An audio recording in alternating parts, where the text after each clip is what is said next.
rearranged my bedroom. So instead of having a TV stacked on top of a Tupperware, I have a giant pallet with doll furniture on it. Pretty cool.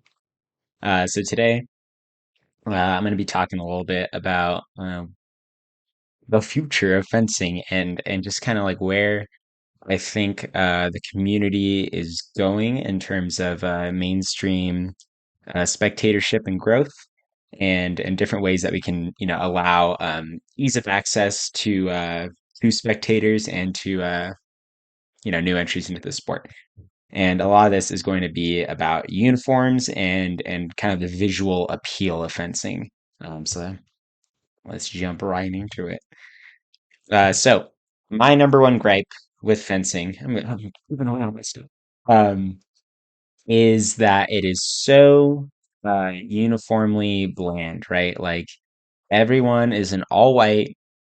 At most, you're wearing like maybe some fun socks. Definitely at the higher level, the highest level competition. I'm not really talking about like, local Joes and all that, but like if you're watching like a streamed event, whether it's the finals of a NAC or it's a world champ, Grand Prix, Olympics, whatever, all the high level athletes are going to look, if you don't know them, right? If you're just tuning in, like mannequins because they're all dressed in the exact same uniform.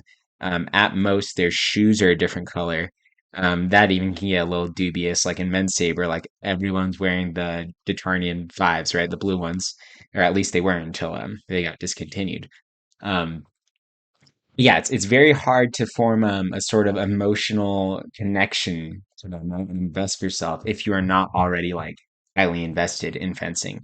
And I think it would just be more fun to watch too if everyone was kind of um, brightly colored and stuff. Like it sounds a little silly, but it really is like tapping into the monkey brain part of us, right? We like colors, we like seeing things going fast, and we want to identify with that.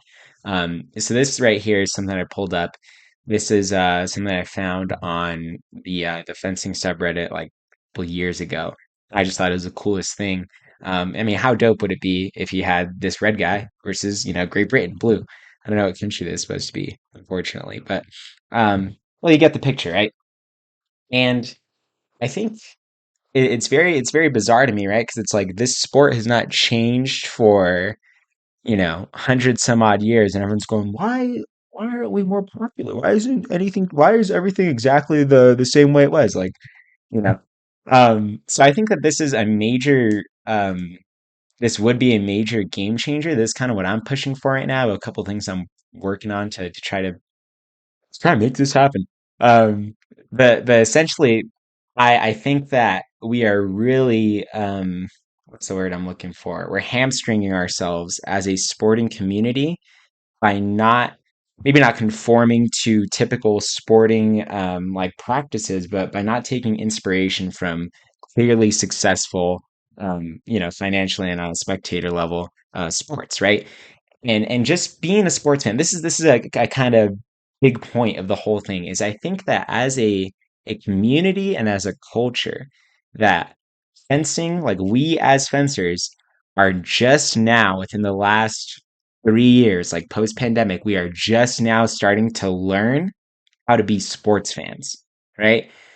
And it's like it's a different kind of subculture that you're tapping into when you are attempting to be a sports fan, right? I think that there is a differentiation between what we are right now or what we were pre-pandemic and what the landscape of like a fencing fan is looking like now. Like we have people like Slicer Saber coming out of the woods, right? And and doing like fantastic stuff like those fencing documentaries. Especially I think the fantasy fencing league that he set up. I think that's, everyone loves that stuff. So I think that was a great step in the right direction. But I think now we are just starting to learn how to become fans, right? And no one's really sure what that looks like for fencing. But I think that uniforms are the first step in the right direction, right? Because sporting mythos is so entrenched in color, right? We psychologically, as people, we love constructing in and out groups, and there's not a ton of that in fencing. So it's like no one really knows what to do, right? At most, you're like, oh, I like Aaron Salagi, and then someone's like, yeah, well, Buckaroo, I like Oh Sanguk or whatever, you know. So I think that this would go a long way in creating a healthy sort of like friction, within the community because it generates discussion when there is a little bit of healthy conflict, right? And how cool would it be if you could be like, oh, check it out. I just bought the Aaron Salagi styled colored lame. I just bought his Bellegarde, that kind of stuff. And I think that this kind of thing, this need and demand for individualism that has been brought on by like the all white uniform, very like monotone, everyone's all like homogenized and stuff. It's been this need for individualization has been like manifesting itself, right? Through socks, right? Especially at like collegiate nationals and stuff. Everyone's got crazy socks because everyone wants to stand out. Everyone doesn't want to just be all white, all silver, right? You want to be swagged out. And so the first person, to my knowledge, to really cut against this grain way back in the day was this Italian essayist named Paolo Milagnoli. Uh, but he famously rocked up to, I think, a World Cup in a killer clown mask, right? Super iconic picture. Let's see if I can find it. Where'd it go? Yeah, so right here. Big, huge controversy over it. This may be a little over dramatic, but to me, this was a turning point for the worse in terms of like the policy that was enacted because of this, right? So this guy rocks up. He has this, whether or not you consider it to be corny or in poor taste, it is unique, right? You do get this super iconic picture. I personally think it's sick as hell. But the FIE in response to this was like, oh, it's too aggressive. It's too distracting, it's going to um kind of sway the outcome of the match from what it would usually be, right? And my kind of response to this is, well, fencing is, I would say 80%, especially at the highest level, it's 80% mental game, right? So if you're going to be distracted by colors and images, maybe you are not as elite of a fencer as you are. Maybe you shouldn't be there. Just my personal opinion, right? Basketball, baseball, football, all that stuff, right? No one is complaining about being distracted by bright jerseys and colors, right? This is the uniform and like color is something for your community to rally behind, right? Like let's just look, World Cup just happened, right? I don't even watch soccer, but some of the most iconic images, right, that exist within sports is of the fans in the stadium repping your colors, right? Being there and showing up to support you, body painting themselves, right? Raiders, cheeseheads, these Brazilian people, right? It's like this image would not be the same. It would not carry as much like emotional power and weight if they were all wearing their own clothes and just had like, "Ooh, Brazil, we're here for Brazil," right? It's like the fact that your fans are suiting up for you, it's like they're playing the game with you in spirit, Like all of these pictures are so iconic solely because of the color, because it is a group of people rallying behind a shared set of colors that creates like this is our community, this is our in group, and it's us versus them, right? And that's the essence of sports. Like, let me find some cheeseheads. Is it football? Dude, I don't know what they're called. Oh, the Packers. But it's like you just get iconic stuff like this. Like this is such, it's a silly tradition, but it shows solidarity with the players and they feed off of that. And it creates this like wonderful mythos around the sports and like this sense of community. And it's like, if you want to look at it from a monetary perspective, this is a huge merchandising opportunity that can get kicked back to the athletes who are already, at least in the US, incredibly underfunded, right? So it's like Daryl Homer comes out with a personalized lame, right? It's kind of balled up however he wants, right? I love Daryl Homer. You bet your ass I'm gonna go and buy one of those lames, and I'm gonna be like, yeah, this is the Daryl Homer lame, like I'm swagged up right now. I would rep that, and I think that would just be something really cool, even if it's something as small as like, all right, this is a colored bell guard, this is my personalized Andrew Mackey Magda Skarbankiewicz, Bellegarde. You know, it's just stuff like that. It's the same way how in skating, right? It's like I like Nora Vasconcelos, right? One of my favorite skaters. And so I buy her decks. I buy her shoes. It's all this stuff that it's like it's already equipment that I'm going to need to do that sport. And now I get to show off my solidarity with the athlete that I either like the most or I identify with the most or whatever, right? It's an easy way for me to support her financially and keep doing what I like watching her doing and what she likes doing. And also for me to kind of like personalize my setup a little bit, right? So that's the same kind of thing that I'd like to see happen with, fencing. So this is I didn't even get to it. But the clown mask, right? He shows up to the competition, and from what I hear, they either let him fence one match with it and then they make him put it off to the side. But basically, since then, they banned all this kind of out there stuff that you can put on your mask or your uniform, and it kind of killed this. What I think could have been the start of like a very creative, very kind of like futuristic kind of feel, very pro wrestling kind of feel. And I think it would have been a really fun starting point of like an evolution aesthetically of fencing. But unfortunately, they shut it down. Now we exist in this time.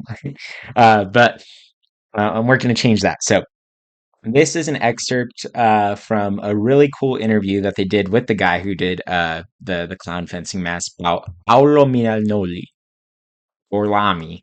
Um, so yeah, just go ahead and watch this. It's a couple minutes long. I definitely recommend checking out the entire interview. It's really interesting. But yeah. Io vengo ricordato, tra virgolette, per 3 o 4 cose, perché mi sono giocato la medaglia Casino, perché ho fatto i duelli veri.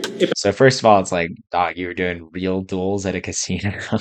Okay. I'm gonna minimize this because I don't want my face to cover the Perché stuff, ho the dipinto la subtitles. maschera, la prima volta che si è dipinta una maschera. La maschera è nata per l'idea di voler dare appunto colore, di voler un po' sdrammatizzare questo pathos che c'è nella scherma, che se ci pensiamo... So even back then, it's like he's calling attention to this, where it's like the sport is stagnating, and it's like if you keep doing the same thing over and over again, like you really don't have much of a right to be like, why is fencing not growing as much? It's like there has to be some sort of radical change. Like I don't really believe personally in like in incremental stuff, right? It's like be willing to go big and bold, and if it doesn't work out, oh well, at least now you know. Now you can move on immediately to something else, to a better idea, right? As opposed to building, building, building. Oh, it didn't work. Oh, I just spent all this time doing it. It's like that's just my personal opinion, my personal ethos, but teach their own. È uguale a se stessa da 100 anni. Quindi mi sono presentato ai mondiali del 2001 volendo fare qualcosa di eclatante e anche di molto rischioso. E allora mi sono presentato con questa maschera che ho fatto dipingere da una scuola, un liceo artistico qua della zona, e visto che in quel periodo ci chiamavamo, c'era un soprannome pagliaccio eccetera, ma non mi piaceva la figura del pagliaccio, quella classica col fiorellino, ho detto a questo ragazzo fammela un po' aggressiva, lui ha esagerato e è venuta fuori la maschera che poi conosciamo. È stato l'azzardo della mia vita più azzeccato, perché ovviamente se ti presenti a un mondiale con una maschera del genere e esci al primo turno, sicuramente non fai la... So this is also kind of a point that was brought up in like another fencing thread about masks and stuff, and some guy was like, I'm an A rank guy, and me and all the other A ranks, we agreed that if you show up with a painted mask and you're not like the most raw person there, everyone's gonna laugh at you. So literally, so what? Like, who cares? Like, it is a weird gatekeeping mentality to do that, and it's like it's attitudes like that, like kind of old-fashioned thinking, I think, that prevails within the sport for no reason that continues to hold us back. So it's like, why would you care if someone like came up and like they're having fun and they're enjoying like individualizing themselves? I think that says more about you than so. Just my 2 cents. Figura dell'eroe. Da lì ci ho preso gusto e quindi poi ne ho fatta una, vabbè, con una tigre, perché con la tigre ha i movimenti che ogni schermidore vorrebbe avere, ne ho fatta una invece dedicata ai poliziotti del G8 e quindi c'è un Pierrot che piange e quindi triste, e poi avevo fatto una linea per i bambini, la prima della quale era appunto quella dell'uomo ragno. So yeah, essentially he's just explaining, why he wanted to do the mask, because he wanted to individualize himself, because he felt that the sport was stagnating. He knew it was a risk and he still did it. I respect him so much. It's way too bad that the FIE kind of shut that down. But which brings me to my next thing, right? So, um, this is like a couple years ago, but I got really into this fencing app that the FIE put out called FIE Swordplay, right? Garbage, like literally not good. I played it a lot, but it was silly. It says fight with epee foil or saber. It didn't matter what you picked. The rule set was always the same. There was no like, if you picked a saber, you would still be making like the same movements and stuff that you would if your character was holding a foil. You could still cut with the foil. It was very odd. I think it was cool. I just don't think that there was enough care put into it for it to take off. But the interesting thing, right, is that this is FIE branded. This is FIE approved. And for their own game, they chose to allow you to customize your fencer to look like this. How sick is this, right? It's like, why would I not want to look like this in real life? Or why would I not want to watch people fence like this, looking like this in real life? Do you not think that this would be like 1,000 times more entertaining if this guy, and it's like, to me personally, this is even a little conservative for me, right? Just like the red and the white. I want to see some gonzo shit. Like, I want to see like some dude come out, blacked out, like a skull or like a reaper, right? And everyone's like, "Oh, it's the executioner," like stuff like that, you know. And it's like all the fans would be in his bleachers or on his side, like wearing like a skull mask and being like, you know. And then the other guy would be like covered in flowers and like vines and stuff, right? And his like mask would be like a sunflower, and everyone would be like, "It's the gardener, it's the daisy," peace, love. And it's like stuff like that or it's like, I know that there's a lot of people who hear stuff like that and they're like, "Oh, you're trying to turn fencing into a show."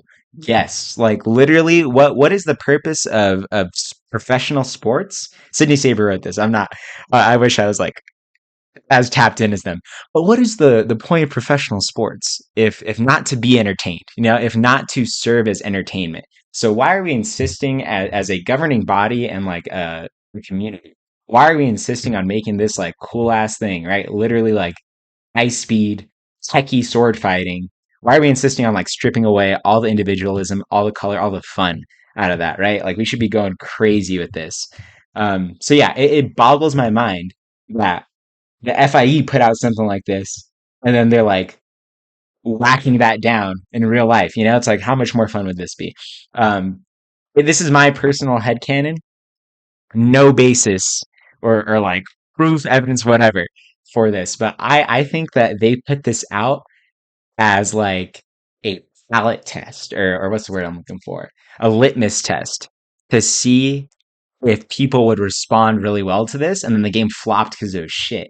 Um, and then they just got like spooked off of like the whole idea of the colored uniforms. But I think if there's one thing they did right was the uniforms. It was really cool. I pretty much grinded the game just to get like my cool lightning uniform or whatever. That's neither here nor there. But moving right along, right? Keeping in line with this. This is on the Leon Paul official blog. So in 2018, the FIE held like not a Met Gala, but like it was some sort of fencing gala, and everyone got all dressed up in like these really like wonky, cool, like futuristic, artistic cosplays of like what a fencing uniform could look like. None of them were practical in the sense that like you could actually fence with them. It's like they all had like giant bits and bobs sticking off of them. It was definitely more of like a high fashion like display. It was really cool. But I'll link this article in the description. But basically, they are making right. I've always said this in the last 3 years. I was thinking about this, but essentially, it's like the way I see it. Fencing occupies a very interesting niche or potential niche within like the sports industry as a whole, like that landscape. Because I think people or Gen Z is getting kind of tired of like large team-based sports, right? If you look at the average viewership demographic of baseball, 55. average viewer base demographic of NFL. That's it's something like in the 40s.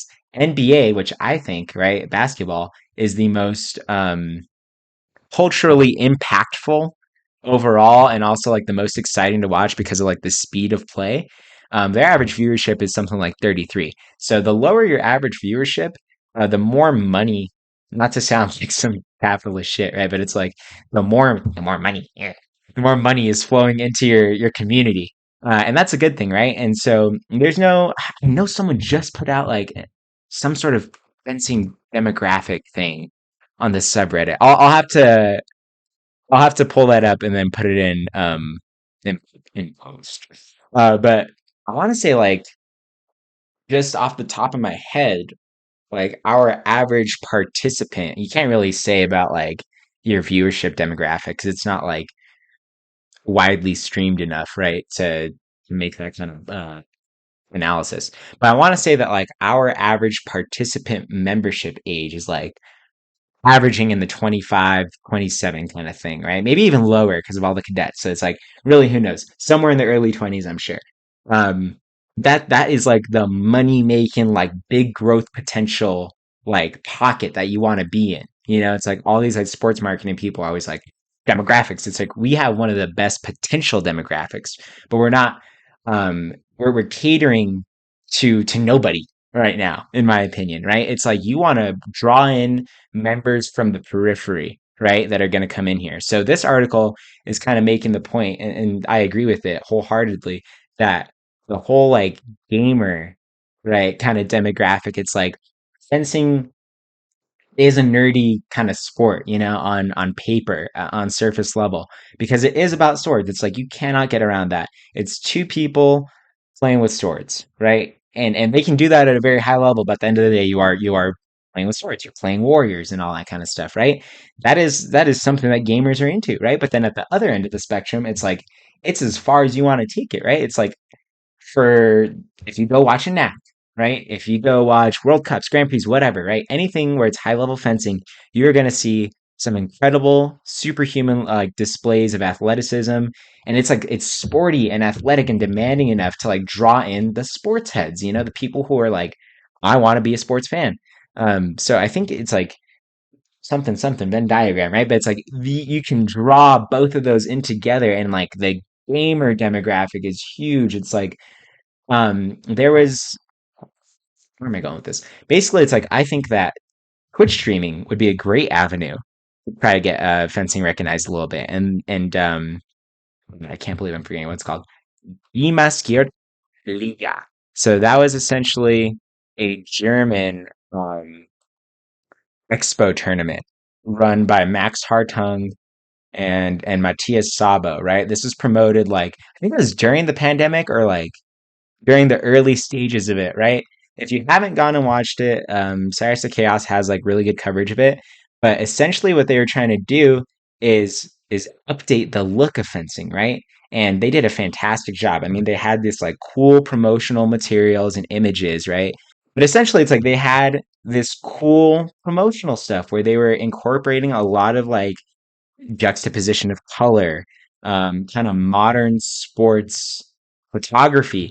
And then the stage was really cool because they had boom mics on top of the piece, right? So it's like it was very visceral. You could hear all the grunts and the yells and the clashings of the blade, and they had the piece against like a very dark background. It was all very cool. And then afterwards, they would immediately um interview the fencers and be like, what happened? You know, like immediately, like they'd salute and then boom, interview. And it was fantastic. I think it was a fantastic place to start. I don't think that they get as far as they could have. You know, it's like, I think really the key here was grabbing their uniforms and just like going nuts, like bonkers with it. I think that would have really taken it to the next level. But I do think that kind of what I'm trying to do is put together like a demo tournament or an expo tournament where it's showcasing what I think fencing could be, you know, aesthetically. And we'll see how that goes, right? But going back to this Leon Paul blog, um, we already talked about how we have reach in both demographics, and then they kind of give some examples of like coloring, you know, fencing uniforms with esports. kind of stuff. We got some Histoire Tibu and a Virtus Pro. It's like no one can tell me. I'm sorry. It's like, maybe if you take out this logo, right? Maybe the logo makes it a little corny, but it's like that is 100 billion times cooler than her fencing in all white with a silver lame. I'm sorry. It's like it's just sick. Um, yes, I think that's really all I have to say. Color or that's me. So we'll end it there for now. And yeah, fencing.